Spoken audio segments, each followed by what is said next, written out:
Magandang gabi sa inyo, Sir Misterio. At sa lahat ng mga gising pa ngayong oras. Lalo na sa mga nakikinig habang nagmamaneho sa tahimik na kalsada o habang nakahiga at pilit nilalabanan ng antok sa gitna ng dilim. Tawagin niyo na lang po akong Arman. Tubong Laguna ako. At noong 2021, nagtatrabaho ako bilang delivery rider para sa isang maliit na hardware sa Kalawan, Laguna. Karaniwan na sa trabaho ko ang maghatid ng mga order kahit gabi na. Lalo na kapag may construction project na nagmamadali. Isang gabi ng Oktubre, may natanggap akong delivery na medyo kakaiba. Ang address ay isang lumang bahay malapit sa palayan sa Barangay Dayap. Ayon sa may-ari ng hardware, matagal na raw suki ang umorder. Pero laging gabi, nagpapadeliver. Ang mga pinabili ay simpleng gamit lang, kadena, 3 kandado at isang pala. Hindi ko na masyadong pinansin iyon. Sanay naman ako sa kung ano-anong order. Bandang 10:00 ng gabi, bumiyahe ako papunta sa address. Habang papalapit ako sa lugar, napansin kong sobrang tahimik ng paligid. Walang bahay sa magkabilang gilid ng kalsada, puro palayan at ilang puno ng mangga na para mga aninong nakatayo sa dilim. Pagdating ko sa gate ng bahay, agad kong napansin na sobrang luma nito. Kalawangin ng bakal na gate at ang bahay mismo ay parang matagal nang walang nakatira. Mga bintanang may basag na salamin at dingding na may mga bitak, pero sa loob ng bakuran may isang ilaw na nakasindi sa kusina. Pumatok ako sa gate matagal bago ito magbukas. Isang matandang lalaki ang lumabas. Payat siya, nakasuot ng lumang polo at ang kanyang balat ay maputla na parang hindi nasisinagan ng araw. Mahina lang ang boses niya. "Delivery ba?" Tumango ako at iniabot ang mga gamit. Habang inaabot niya ang bayad, napansin ko ang likod ng kanyang bahay. May isang maliit na hukay sa lupa, parang bagong hinukay na lupa na hindi pa natatakpan. Akala ko baka may tinanim lang, pero bigla kong napansin ang isang maliit na kamay na nakausli sa gilid ng lupa. Napatitig ako sa hukay, pero nang kumurap ako, wala na ang kamay. Puro lupa na lang. Napaisip ako kung namalikmata lang ba ako, Sir Misterio. Bigla akong kinausap ng matanda. Huwag ka nang tumingin doon. Hindi ko alam kung paano niya napansin na nakatingin ako sa hukay. Tumawa siya ng mahina, isang tawang walang saya. Matagal na silang nandyan. Hindi ko na siya tinanong pa. Kinuha ko na lang ang bayad at nagpaalam.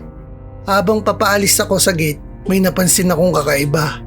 Sa bintana ng bahay, sa may itaas na palapag, may 3 batang nakasilip. Nakatingin lang sila sa akin. Hindi gumagalaw, hindi rin kumukurap.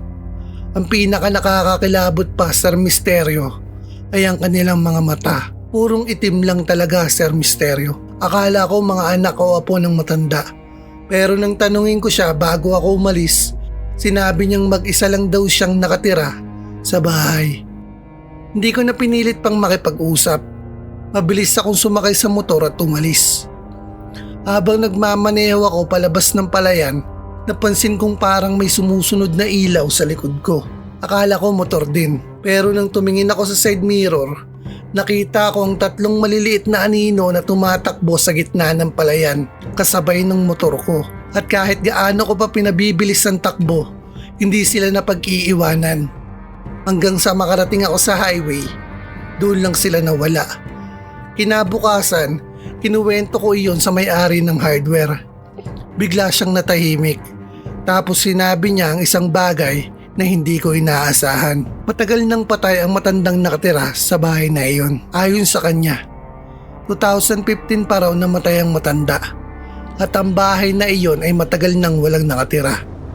Pero ang mas nakakatakot pa doon ay ang lumabas na balita noon. May 3 batang nawawala sa Kalawan noong mga panahong iyon. Hindi na sila kailanman nakita. Simula noong gabing iyon, hindi na ako tumanggap ng delivery sa lugar na iyon. Hanggang ngayon, kapag napapadaan ako sa Kalawan papuntang San Pablo, hindi ko mapigilang lingunin ang mga palayan sa gilid ng kalsada. Dahil minsan, sa pagitan ng mga palay na gumagalaw sa hangin, may mga nakikita akong 3 maliliit na ulo na nakasilip sa dilim. At sa tuwing mangyayari yon, pakiramdam ko ay may bumubulong sa likod ng aking helmet. Dito lang kami. Salamat sa pagkakataon, Sir Misterio. Sana ang kwentong ito ay magsilbing paalala sa lahat, lalo na sa mga nagbabiyahe sa gabi sa mga probinsya tulad ng Laguna. Dahil may mga lugar na kahit mukhang tahimik ay may mga mata pa ring nagmamasid sa dilim.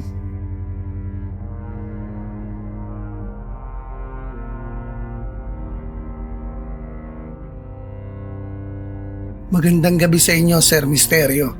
At sa lahat ng iyong mga listener na mas pinipiling makinig sa mga kwentong hindi may paliwanag ng siyensya sa ilalim ng malamig na liwanag ng buwan. Tawagin niyo na lang po akong Albert. Noong 2018, na-assign ako bilang isang surveyor para sa isang proyektong kalsada sa bulubunduking bahagi ng Mahihai, Laguna. Ang mga taga roon ay may matinding babala sa amin. Wag na wag naming gagalawin ang isang dambuhalang punong balete na nakatayo sa gitna ng dadaanan naming kalsada. Sabi ng mga katutubo, ang punong iyon ay hindi lang basta kahoy. Iyon ang munisipyo ng mga nilalang na nauna pa sa atin sa mundong ito. Ang kwento ng lugar na iyon ay nagsimula noong panahon ng Hapon. May isang pangkat daw ng mga gerilya ang nagtago sa ilalim ng punong iyon.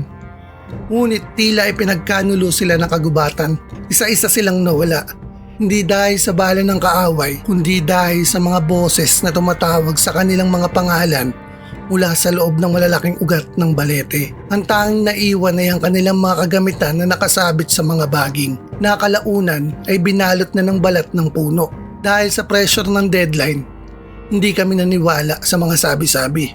Isang hapon, inutusan ko ang aking tauhan na simulan na ang pagputol sa mga malalaking ugat na nakaharang sa dadaanan. Habang tumatama ang palakol sa puno, ang lumalabas na likido ay hindi puting dakta, kundi isang malapot at madilim na pula na amoy malansang isda.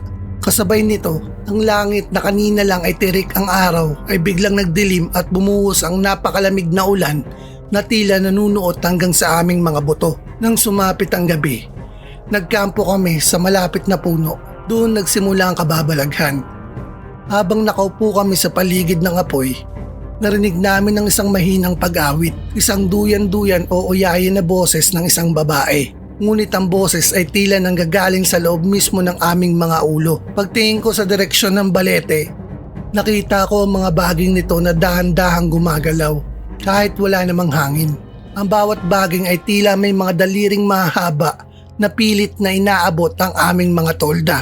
Bigla akong nakaramdam ng isang matinding titig mula sa itaas ng puno. Inilawan ko ang mga sanga at doon ko nakita ang isang nilalang na hindi ko malilimutan habang buhay. Isang babaeng nakaputi, pero ang kanyang muka ay walang ilong at bibig. Puro mata lamang ito na nakakalat sa buong muka. Ang kanyang mga paa ay hindi nakatapak sa lupa, kundi nakapulupot sa mga sanga na parang ahas. Kasabay nito, ang aking kasamahan ay nagsimulang mag-collapse. Ang kanyang balat ay unti-unting nangingitim at lumilitaw ang mga markang tila mga ugat ng puno na gumagapang sa ilalim ng kanyang balat. Narinig ko ang isang bulong na parang kiskisan ng mga tuyong dahon. Ang kinuha nyo ay babalik nyo ng may interes. Sa sobrang takot ko, iniwan namin ang aming mga gamit at pamputol ng mga puno. Habang tumatakbo kami pababa ng bundok, naririnig namin ang tunog ng mga yabag na sumusunod sa amin. May bigat na yabag na tila ang mismong lupa ay naglalakad. Ang bawat puno ng saging na nadadaanan namin ay tila nagiging anino ng mga taong nakabitin ng mga ulo. Nang makabalik kami sa kabayanan, ang aking kasama ay hindi nakapagsalita. Pagkalipas ng 3 araw, natagpuan siyang wala ng buhay sa loob ng kanyang kwarto at ang kanyang katawan ay tila naging isang tuod ng kahoy, matigas at may mga maliliit na dahon na tumutubo sa kanyang mga tenga at mata. Ang proyekto ay tuluyang kinansila at ang bahaging iyon ng Mahihai ay idineklarang no man's land. Hanggang ngayon, Sir Misterio, kapag napapadaan ako sa Laguna at natatanaw ko ang bundok Banahaw, hindi ko mapigilang mangilabot. Ang kalikasan sa Laguna ay maganda, pero wag na wag mong kakalimutan na may mga hangganan ng tao na hindi dapat lampasan. May mga punong hindi lang nagbibigay ng lilim, kundi kumukuha rin ng buhay para manatiling luntian ang kanilang mga dahon. Salamat sa pagkakataong may bahagi ang karanasang ito, Sir Misterio. Naway, magsilbi itong paalala sa lahat na igalang ang mga nauna sa atin bago pa tayo maging bahagi ng kanilang madilim na kasaysayan.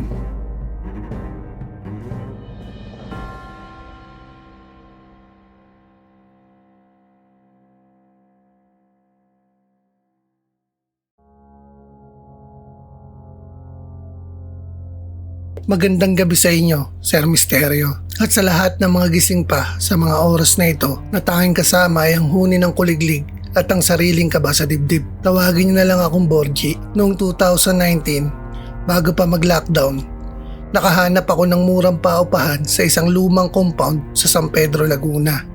Isang 2-story apartment na gawa sa semento ang ibaba at lumang kahoy ang taas. Sa halagang 3,000 kada buwan, akala ko ay nakatama ako sa loto. Ang sabi ng may-ari na tatawagin na lang nating Aling Belen, malamig daw ang unit na iyon. Hindi ko alam na ang lamig na tinutukoy niya ay hindi galing sa ventilasyon, kundi sa isang bagay na matagal nang pumanaw sa loob ng 4 na sulok na iyon. Ang Unit 4B ay may isang madilim na kasaysayan na nalaman ko na lang sa mga bulong-bulungan ng mga kapitbahay. Noong huling bahagi ng dekada 90, may isang pamilya rito, isang ina at ang kanyang 2 anak. Ang ama na balita ay nalulong sa pagsusugal at masamang bisyo ay nag-amok isang gabi. Sa gitna ng isang maliit na pagtatalo, ginamit niya ang kanyang itak laban sa sariling mag-ina sa loob ng mismong kusina. Ang masaklap, bago siya nagpakamatay, sinubukan niyang sunugin ang bahay, pero tanging ang dingding lang sa kusina ang naitim at hindi tuluyang natupok. Noong unang linggo ko, tila maayos naman ang lahat. Pero habang tumatagal ay nagsimulang magbago ang ihip ng hangin. Isang gabi, habang nagluluto ako ng hapunan, napansin ko ang isang kakaibang amoy. Amoy ng nabubulok na karne na hinaluan ng sunog na buhok. Kasabay nito, tuwing sasapit ang 12:00 ng hating gabi, nakaririnig ako ng isang nakakapangilabot na kaluskos sa ilalim ng aking lababo. Parang may kumakaskas ng kutsilyo sa semento, na tila may nagahasa ng talim sa gitna ng kadiliman. Hindi lang pandinig ang nilalaro ng unit na iyon. Isang umaga, pagkagising ko, bumungad sa akin ng mga maliliit na bakas ng kamay sa sahig ng kusina. Kulay abo ang mga ito, parang abo ng sigarilyo. Pero kapag hinahawakan ay malagkit at tila mantya ng grasa na ayaw matanggal. Sa mga sandaling nakaharap ako sa kalan, madalas akong mapatingin sa refleksyon ng aking kawali. Doon ko nakikita ang isang babaeng nakatayo sa likuran ko. Ang buhok niya ay gusot, nakatakip sa muka, at may mga bahid ng itim na uling sa kanyang leeg na tila marka ng pagkakasakal o pagkasunog. Ang pinakakakilakilabot na karanasan ko ay noong minsang nag-overtime ako sa trabaho at nakauwi ng 2:00 ng madaling araw. Pagpasok ko sa pinto, sobrang bigat ng hangin na tila may nakadagan sa aking balikat. Dumiretso ako sa kusina para uminom ng tubig. At sa liwanag ng buwan na tumatagos sa bintana, nakita ko ang isang batang lalaki. Marahil ay nasa 7 taon, nakaupo sa ibabaw ng hapagkainan. Hindi siya nakatingin sa akin. Ngunit ang bawat pagbuka ng kanyang bibig ay may lumalabas na maitim na usok at maliit na tipak ng uling. Habang ang gripo ay biglang bumukas ng kusa, naglalabas ng tubig na kulay kalawang at may kasamang mga hibla ng mahabang buhok. Narinig ko ang isang mahinang iyak ng sanggol sa itaas ng kisame, kasunod ng isang malakas na boses ng lalaki na sumisigaw ng, Tumahimik kayo, lahat tayo magbabayad. Hindi ko na hinintay ang umaga. Kinuha ko ang aking backpack at tumakbo palabas ng Unit 4B nang walang lingon-lingon. Habang naghihintay ako ng tricycle sa labas ng gate, doon ko lang nagawang tumingin pabalik sa bintana ng aking unit. Nakita ko silang 3, ang ina at ang 2 bata. Nakadungaw sa bintana, ang kanilang mga muka ay parang natutunaw na kandila at ang kanilang mga mata ay puro itim na lamang. Tila nagtatanong kung bakit ako aalis. Sinasabing hanggang ngayon, ang Unit 4B ay bakante pa rin. Sinubukan itong pinturahan ng mga bagong nangungupahan doon. Pero pagkalipas lang ng ilang araw, ang pintura ay kusang nababakbak at muling lumilitaw ang kulay uling na dingding sa kusina. Ang mga sigaw at ang amoy ng mga sunog na laman ay tila nakabaon na sa pundasyon ng lupang iyon sa Laguna. Hindi lahat ng sugat ay nahihilom ng panahon. Lalo na kung ang dugo ay dumanak sa loob mismo ng tahanang dapat sana ay kanlungan. Salamat sa pagkakataon, Sir Misterio. Naway magsilbing babala ito sa lahat. Hindi lahat ng malamig na bahay ay komportable. Ang iba ay sadyang nanlalamig dahil sa mga kaluluwang hindi matanggap ang kanilang naging wakas.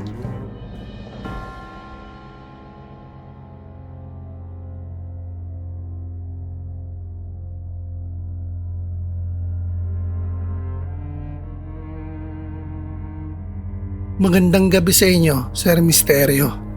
Lalong-lalo na sa lahat ng mga listeners nyo na mas pinipiling magpuyat habang nakikinig sa mga kwentong hindi may paliwanag ng lohika. Tawagin nyo na lamang po akong Abner, isa akong dating construction worker at ang karanasang ibabahagi ko ay nangyari noong 2020 sa isang maliit na bayan sa Louisiana, Laguna. Isang lugar na kilala sa mga talon, bundok at mga kapal na kagubatan. Pero sa likod ng kagandahan ng kalikasan na iyon, may mga lugar na hindi na dapat ginagalaw pa. Noong panahong iyon, may ginagawa kaming maliit na resort malapit sa paanan ng bundok. Hindi kalayuan sa isang lumang lupain na matagal nang walang nakatira. Ayon sa may-ari ng proyekto, ang lupang iyon ay dating pagmamay-ari ng isang pamilya na bigla na lang umalis noong dekada 90. Walang malinaw na paliwanag kung bakit. Ang sabi ng matatanda sa barangay, may nangyaring hindi magandang insidente roon pero wala ni isa sa kanila ang gustong magdetalye. Sa una, hindi ko yung pinansin. Sanay na kaming mga construction worker sa kung ano-anong kwento sa bawat lugar na pinagtatrabahuhan namin. Pero napansin ko po, Sir Misterio, sa tuwing sasapit ang hapon, biglang nagiging kakaiba ang pakiramdam ng lugar. Ang hangin ay parang biglang bumibigat at kahit tirik pa ang araw, pakiramdam mo ay parang papasok ka sa isang madilim na silid. May isang matandang caretaker sa lugar na si Mang Isko. Isang gabi, habang nagkakape kami sa labas ng barracks, tinanong ko siya kung ano ba talaga ang nangyari sa lupang iyon. Matagal siya bago nakasagot. Tapos dahan-dahan siyang nagsalita.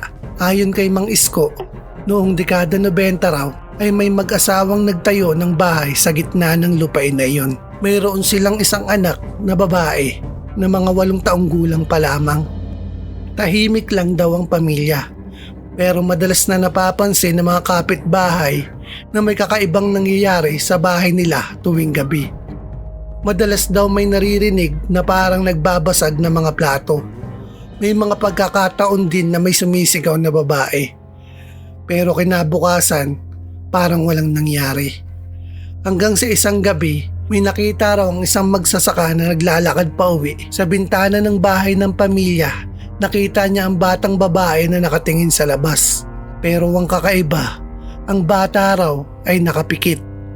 At habang nakapikit, nagsasalita siya ng isang wikang hindi maintindihan.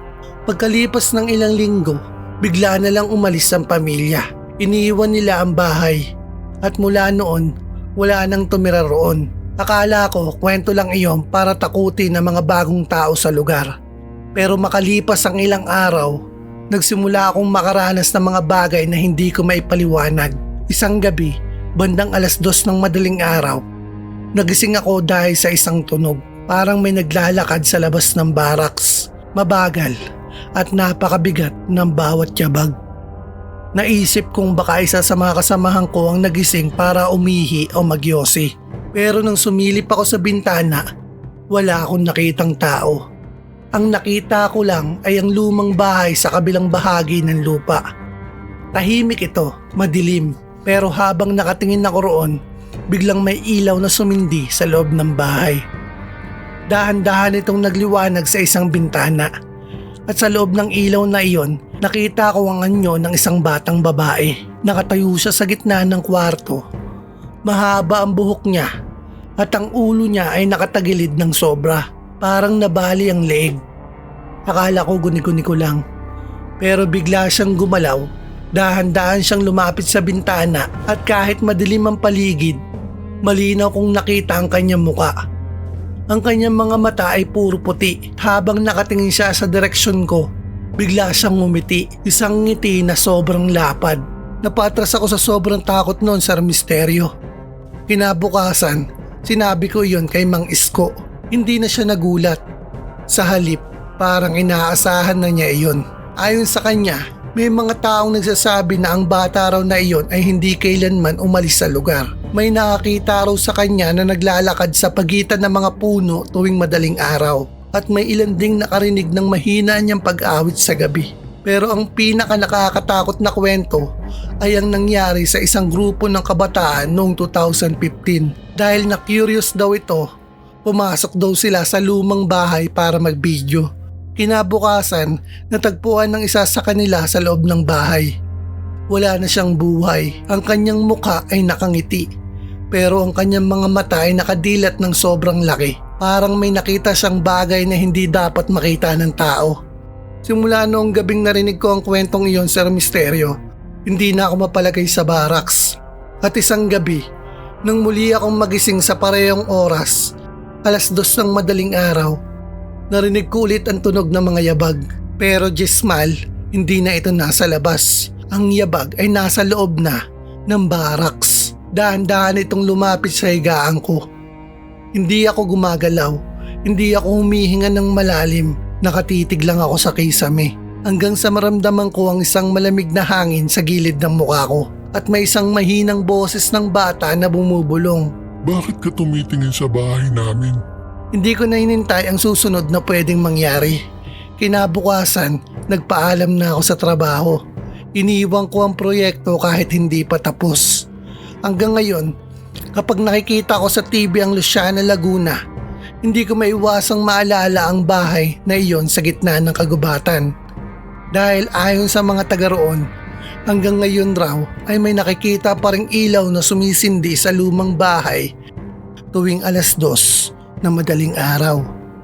At kung minsan, may isang batang babae na nakatayo sa bintana, nakapikit, ngumingiti at tila naghihintay ng susunod ng taong maglalakas loob na tumingin sa loob ng kanyang tahanan.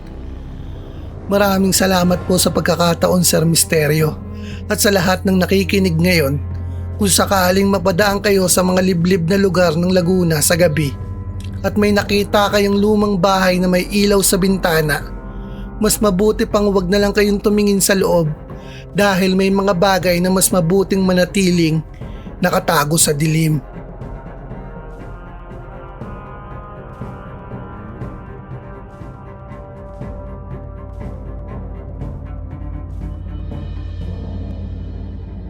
Magandang gabi sa iyo, Sir Misteryo. 1 week pa lang magmula nang madiskubre ko ang channel na ito, Sir Misteryo. Pero tuwing may bagong upload ka, madalas po akong nakikinig kasama ng 2 kong anak. Tawagin niyo na lang po akong Jomel. Ang karanasang ibabahagi ko ay nangyari noong 2017 sa bayan ng Pila, Laguna. Isang lugar na kilala sa mga lumang bahay na bato at makasaysayang simbahan. Pero hindi lahat ng lumang gusali ay may magandang kwento. May iba na may tinatagong lihim na mas mabuting hindi na lang sana natuklasan.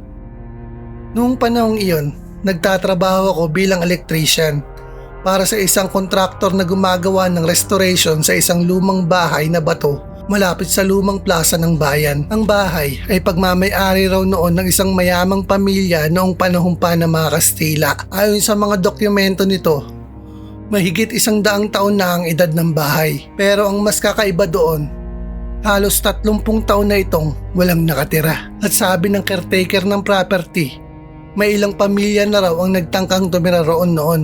Pero walang nagtagal ng higit sa 1 linggo. Hindi raw nila sinasabi kung bakit, basta umaalis na lang sila. Noong unang araw ng trabaho namin, napansin ko agad ang kakaibang pakiramdam sa loob ng bahay. Hindi ito tulad ng ibang lumang bahay na tahimik lang. May kakaibang bigat sa hangin.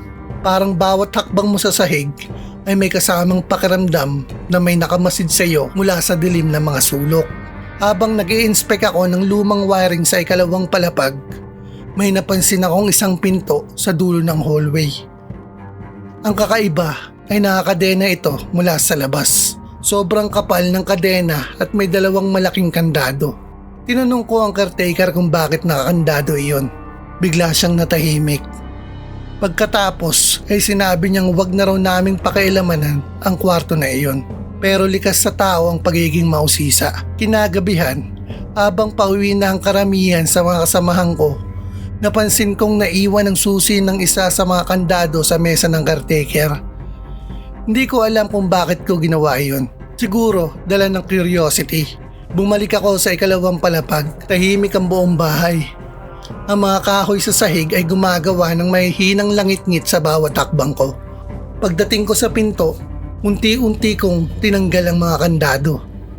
Habang ginagawa ko yon, parang biglang lumamig ang hangin sa paligid. Nang tuluyang ko mabuksan ang pinto, agad kong naamoy ang isang napakalakas na amoy ng lumang kahoy at amag.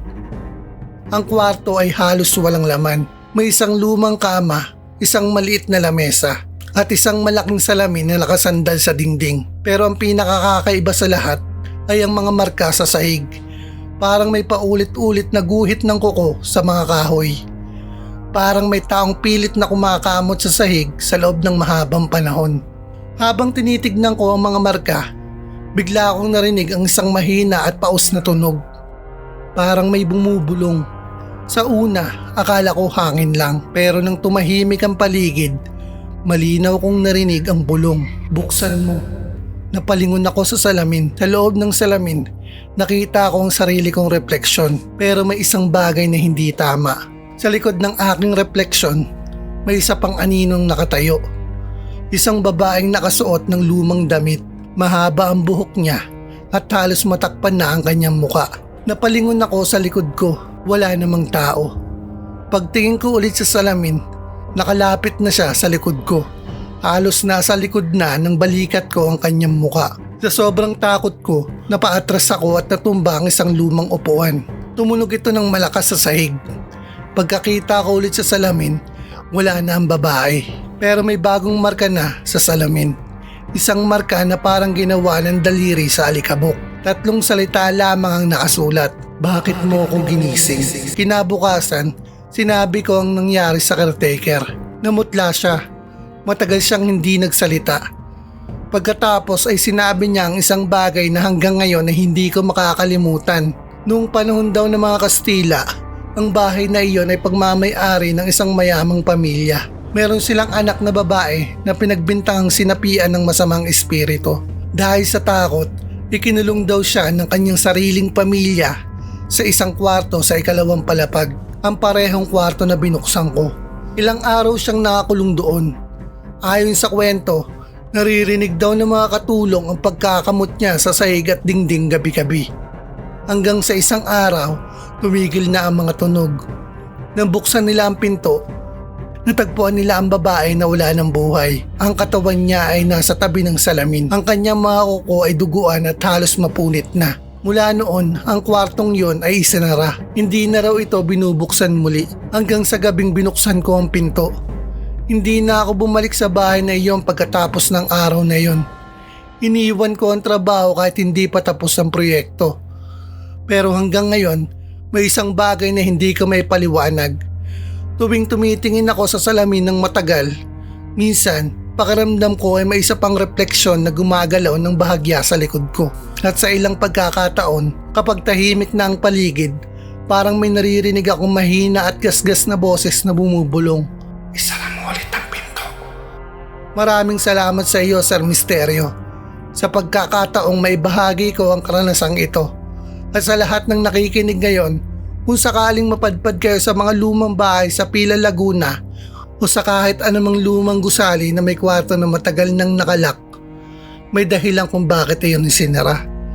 At kung sakaling may nakita kayong lumang salamin sa loob ng isang madilim na kwarto, mas mabuti pang wag na kayong tumingin ng matagal dahil may mga bagay na mas ligtas kung mananatili na lamang sa kabilang panig ng salamin.